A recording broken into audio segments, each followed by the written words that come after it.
पूर्णिमा के दिन आप शाम को प्रदोष काल के समय 4:30 बजे से 6 बजे के बीच में 1 लोटा पानी, उसमें 5 बेलपत्र रखकर, एक कमलगट्टा डालकर भगवान पूर्णिमा के दिन चावल का एक आखा दाना जानते हो, पूरा खंडित चावल नहीं, कितना चावल, एक दाना चावल शंकर भगवान के शिवलिंग पर समर्पित करिए।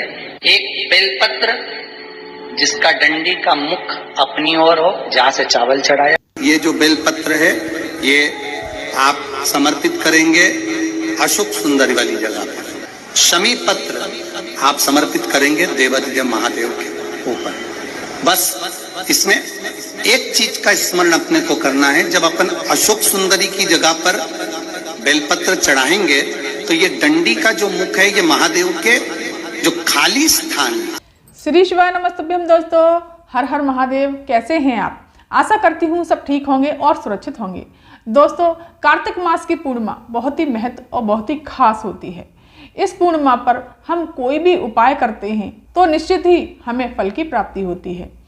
इस महीने में भगवान विष्णु की और मेरे महादेव की दोनों की ही कृपा बरसती है और साथ ही साथ मेरी माता महालक्ष्मी की भी कृपा बरसती है। तो दोस्तों, इस कार्तिक पूर्णिमा पर हमें क्या उपाय करना चाहिए? हमारी कोई विशेष मनोकामना है जो कि काफ़ी समय से पूरी नहीं हो रही है और बहुत प्रयास कर लिया, तो पूज्य गुरुदेव ने कहा है कि एक है शरद पूर्णिमा और दूसरी बताई है कार्तिक पूर्णिमा। तो दोस्तों, शरद पूर्णिमा तो जा चुकी है, अब आ रही है कार्तिक पूर्णिमा। तो इस पूर्णिमा को ये उपाय जरूर करिएगा, चूकिएगा नहीं, क्योंकि आपकी सारी मनोकामनाएं पूरी हो जाएंगी और आपका घर धन से और खुशियों से भर जाएगा। तो चलिए जानते हैं ये उपाय हमें कैसे करना है।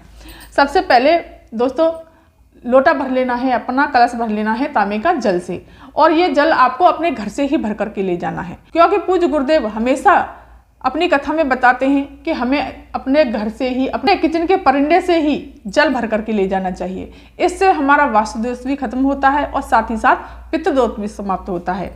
तो इस लोटे में हमें दोस्तों थोड़ा सा गंगा जल भी डाल लेना है। दोस्तों, मैं हमेशा जल लेकर के जाती हूँ तो गंगा जल डाल के जरूर ले जाती हूँ। अगर आपके यहाँ नहीं है तो कोई बात नहीं है, वैसे मैंने गंगा जल डाला हुआ है, आपकी फिर मर्जी है। फिर आपको क्या करना है, जो ये 5 बेलपत्री हैं और आपसे धन से जुड़ी हुई जो भी समस्या है, बड़ी परेशानी जा रही है, तो ये 5 बेलपत्री, देखो बेलपत्री कटी फटी नहीं होनी चाहिए, एकदम साफ सुथरी बेलपत्री होनी चाहिए, क्योंकि मेरे बाबा को पूर्ण चीज़ पसंद है, खंडित चीज़ भोले बाबा पे नहीं चढ़ती, महादेव पर खंडित चीज़ नहीं चढ़ाई जाती। तो ये 5 बेलपत्री आपको इस तरह से जल में लोटे में डाल लेनी है। और दोस्तों, इसी में आपको एक कमलगट्टा और लेना है। दोस्तों, कमलगट्टा इसी में डाल लेना है और थोड़ा सा मीठा डाल लें इसमें, इस प्रकार से, और देवादिदेव महादेव के मंदिर पहुंच जाएं। और मंदिर पहुंच करके आपको सबसे पहले उत्तर दिशा की तरफ मुख करके खड़े हो जाना है शिवलिंग के पास, और श्री शिवाय नमस्तुभ्यम मंत्र का जाप करते हुए और चंद्रमौली भगवान का नाम स्मरण करके, श्री शिवाय नमस्तुभ्यम बोलते हुए चंद्रमौली भगवान का नाम स्मरण करते हुए इस तरह से आपको सारा का सारा जल समर्पित कर देना है। श्री शिवाय नमस्तुभ्यम, श्री शिवाय नमस्तुभ्यम, श्री शिवाय नमस्तुभ्यम, श्री शिवाय नमस्तुभ्यम, श्री शिवाय नमस्तुभ्यम, श्री शिवाय नमस्तुभ्यम, श्री शिवाय नमस्तुभ्यम, श्री शिवाय। तो दोस्तों, हम जब कोई उपाय करते हैं तो जो उपाय हमें शिवलिंग के लिए बताया है, तो सारा जल हमें यहीं पर समर्पित करना है, बाद में थोड़ा थोड़ा जल यहाँ समर्पित कर देना है। आप दूसरा लोटा भर के ले जाइए, वो आप दूसरी जगह समर्पित कर सकते हैं। और ये जो 5 बेलपत्री हैं, इन पर थोड़ा थोड़ा चंदन लगा दीजिए, और इस प्रकार से आपको चंदन लगा करके पत्ती का मुख अपनी तरफ रखना है और डंडियों का मुख जलाधारी की तरफ, और चंद्रमौली भगवान का नाम स्मरण करते हुए इस तरह से आपको बेलपत्र चढ़ा देनी है। और इसमें जो कमलगट्टा है उसको भी, अगर ऐसे ही गिर जाता है तो बात अलग है, और नहीं गिरता तो आपको वो भी शिवलिंग पर समर्पित कर देना है इस प्रकार से। और फिर इसके पश्चात आपको चंदन लगा देना है, चंदन त्रिपुंड बनाना है भोलेनाथ पर, श्री शिवाय नमस्तुभ्यम मंत्र का जाप करते हुए। और दोस्तों, पूर्णिमा वाले दिन चावल जरूर अर्पित करने चाहिए शिवलिंग पर। श्री शिवाय नमस्तुभ्यम मंत्र का जाप करते हुए इस तरह से चावल अर्पित कर दीजिए, कलावा अर्पित कर दीजिए, थोड़ा सा वस्त्र के तौर पर आपको कलावा अर्पित कर देना है। दीप लगा देंगे, दीप प्रज्वलित करने के पश्चात अन्य भगवान भोलेनाथ का मंत्र आपको अच्छा लगता हो उसको जाप करिए। इस प्रकार से आपको मंत्र जाप करके अपनी मनोकामना बोलनी है। अपनी मनोकामना बोल करके आपको भगवान को पुनः से प्रणाम करके और आरती कर देनी है। आरती तो दोस्तों आप सभी को आती होगी शिव जी की। इस तरह से आपको आरती कर देनी है। करने के पश्चात आपको चरण छू ले हैं। यहाँ से जल बहता जा रहा है, यहाँ से जल लेना है और अपने नैनों से इस प्रकार से लगाना है, अपने कंठ से लगाना है, अपने हृदय से लगाना है और अपनी मनोकामना बोलनी है और फिर आपको अपने घर चले आना है। शरद पूर्णिमा और कार्तिक पूर्णिमा ये दोनों ही पूर्णिमा बहुत ही प्रबल और बहुत ही अच्छी मानी गई हैं।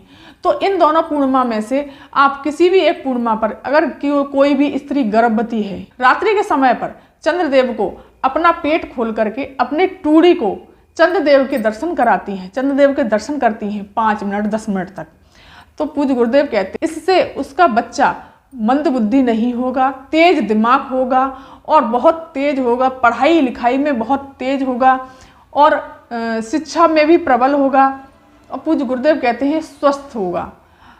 अब चलिए जानते हैं कि कार्तिक पूर्णिमा पर हम दूसरा उपाय क्या करें।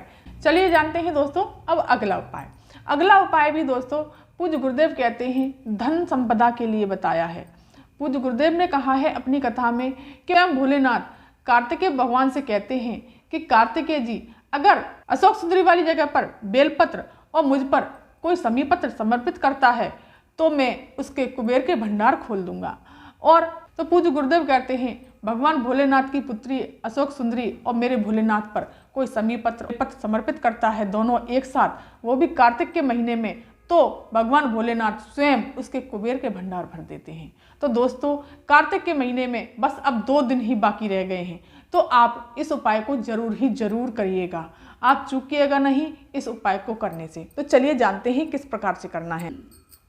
आपको जल ले जाना है लोटा भर के अपने घर से, ये तो आपको पता ही है, और तांबे के कलश में जल ले जाना है। थोड़ा सा गंगा जल डाल लीजिए इसमें, इस प्रकार से थोड़ा मीठा भी डाल लीजिए और इसको लेकर के और अपनी थाली तैयार कर लीजिए और पहुंच जाना है देवादिदेव महादेव के मंदिर।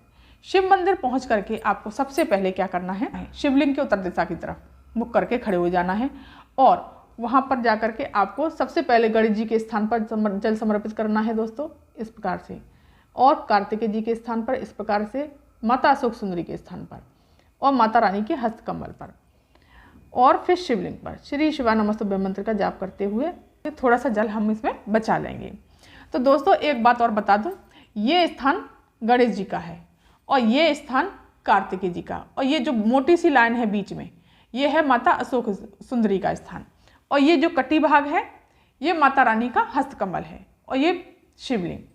तो वहाँ पर पहुँच करके आपको सबसे पहले क्या करना है, इत्र, भगवान भोलेनाथ को इत्र बहुत पसंद है दोस्तों, तो आपको इस तरह से पहले तो हाथों में इस तरह से मलना है इत्र, और इस तरह से आपको मालिश करनी है इत्र की भोलेनाथ पर। इस तरह से मालिश कर दीजिए। मालिश करने के पश्चात आपको चंदन अर्पित करना है। 3 उंगलियों से इस तरह से आपको त्रिपुंड बनाना है। शिवलिंग पर हमेशा त्रिपुंड बनाया करिए। श्री शिवाय नमस्तुभ्यं मंत्र का जाप करते हुए, भोलेनाथ का स्मरण करते हुए इस तरह से त्रिपुंड बना दीजिए और चावल अर्पित कर दीजिए। इस प्रकार से मीठा सब अर्पित कर दीजिए। और फिर आपको क्या करना है, ये जो बेलपत्र लेकर के गए हो कटा फटा नहीं होना चाहिए, एकदम साफ सुथरा बेलपत्र होना चाहिए। खंडित चीज़ भोलेनाथ को नहीं चढ़ाई जाती। तो इस बेलपत्र पर आपको थोड़ा सा चंदन लगा करके इस प्रकार से, और इस डंडी को बीच में ऐसे भाग को पकड़ करके आपको माता अशोक सुंदरी वाले स्थान पर समर्पित करना है। लेकिन दोस्तों एक बात ध्यान रखना, जो खाली स्थान है यहाँ पर इस जगह, ये खाली स्थान है, ये डंडी थोड़ी सी ज़्यादा बड़ी है, ये शिवलिंग थोड़ा छोटा है, तो ये खाली स्थान है, यहाँ पर इसकी डंडी का मुख आना चाहिए इस तरह से, यहाँ पर खाली स्थान की जगह पर इस तरह से।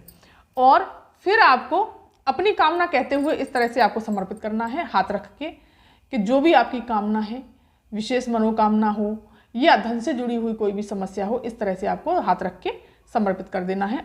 और यहाँ डंडी का मुख बिल्कुल खाली स्थान जैसे ये जाता है यहाँ पर होना चाहिए। और फिर आपको ले लेना है समीपत्र।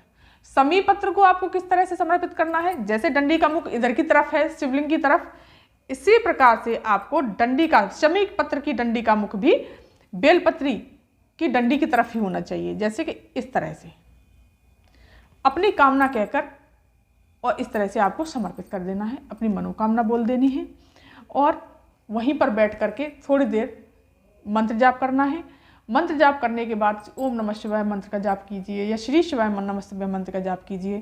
सडानंद कार्तिकेय जी से भोलेनाथ ने जो कहा है कि दोनों पर अगर एक साथ कार्तिक के महीने में बेलपत्र और शमी पत्र समर्पित करते हैं, उनको मनवांछित फल की प्राप्ति होती है और भगवान भोलेनाथ उनको कुबेर के भंडार खोल देते हैं। इस प्रकार से करने के पश्चात दीपक तो आप ले जाते हैं तो उसको आरती कर देनी है। पुनः आरती करने के पश्चात आपको फिर भगवान को चरण छू करके अशोक सुंदरी माता के स्थान पर हाथ रख के और चरण छू के यहाँ से जल लेना है आपको और अपने नैनों से लगा लेना है, अपने कंठ से लगाना है, हृदय से लगा करके सीधे आप अपने घर की तरफ चले आइए। चलिए अब जानते हैं तीसरा उपाय पूर्णिमा का।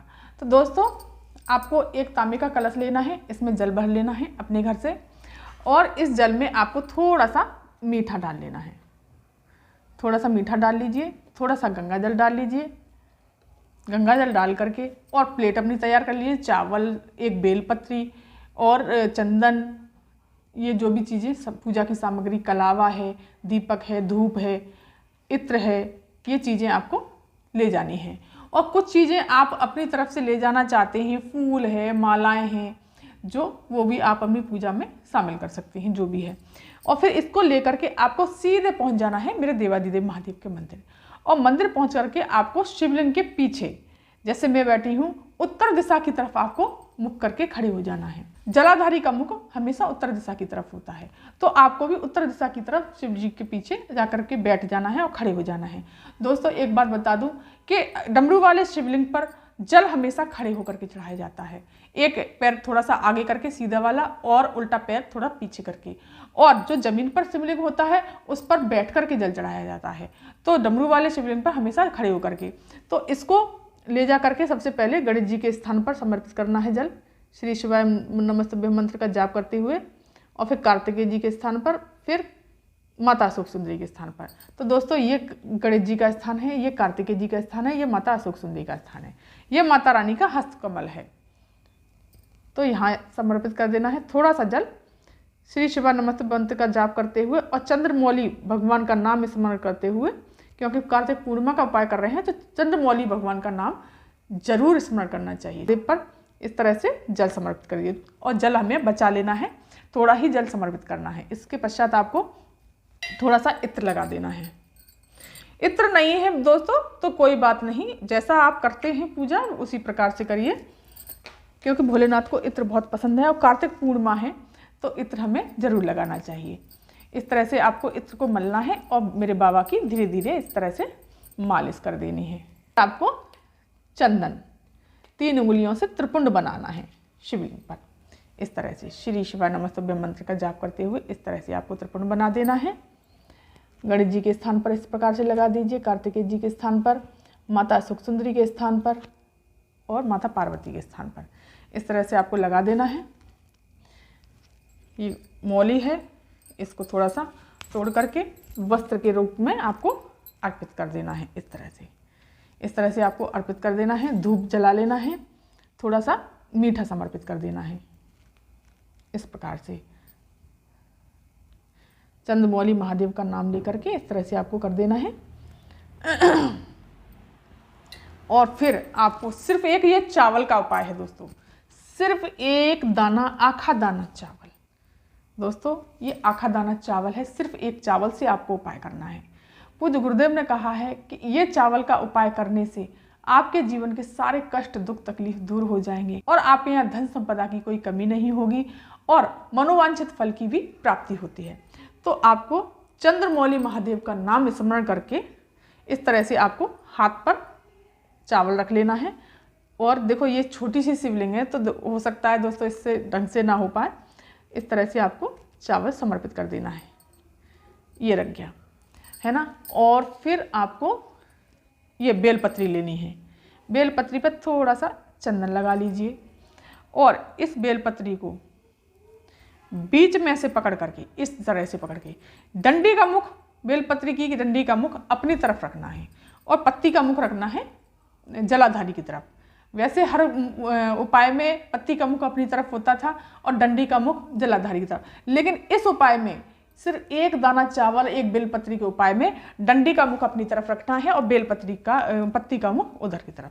इस तरह से आपको चंद्रमौली महादेव का स्मरण करते हुए और उनसे अपनी मनोकामना बोलते हुए इस तरह से अपना हाथ रख के जो भी आपकी मनोकामना है, ये कार्य नहीं बन रहे या बहुत सारे कार्य अटके हुए हैं या बहुत परेशानी जा रही है, बहुत कष्ट में है, धन से जुड़ी हुई बहुत सारी समस्याएं हैं, कोई भी कार्य बन नहीं रहा, सुख संपदा की कमी है और कष्ट ही कष्ट आ रहे हैं, इस तरह से आपको अपनी जो भी मनोकामना होगी आपकी वो बोल देनी है। हाथ रख के ऐसे हथेली रख करके और फिर वहीं पर बैठ के थोड़ी देर भगवान का मंत्र जाप करना है। फिर आपको जल समर्पित कर देना है चंद्रमौली महादेव के नाम से और श्री शिवाय नमस्तुभ्यम मंत्र का जाप करते हुए इस प्रकार से श्री शिवाय नमस्तुभ्यम, श्री शिवाय नमस्तुभ्यम, श्री शिवाय नमस्तुभ्यम, श्री शिवाय नमस्तुभ्यम, श्री शिवाय नमस्तुभ्यम, इस प्रकार से सारा का सारा जल समर्पित कर देना है। वहीं आपको उनको प्रणाम करना है। प्रणाम करने के पश्चात आपको इस तरह से प्रणाम करना है। फिर धूप दीप दिखानी है, धूप से आरती कर देनी है। आपको शिव जी की आरती तो आती ही होगी। चंद्रमौली भगवान आपकी मनोकामना को जरूर ही जरूर पूरा करेंगे और आपके सारे कष्टों को हल लेंगे। तो इस प्रकार से ये था तीसरा उपाय। तो दोस्तों, अगर ये वीडियो और ये जानकारी आपको अच्छी लगी हो, ये सब्सक्राइब कीजिए, वीडियो को लाइक कर दीजिए और कमेंट में श्री शिवाय नमस्तुभ्यम अवश्य लिखिएगा। धन्यवाद।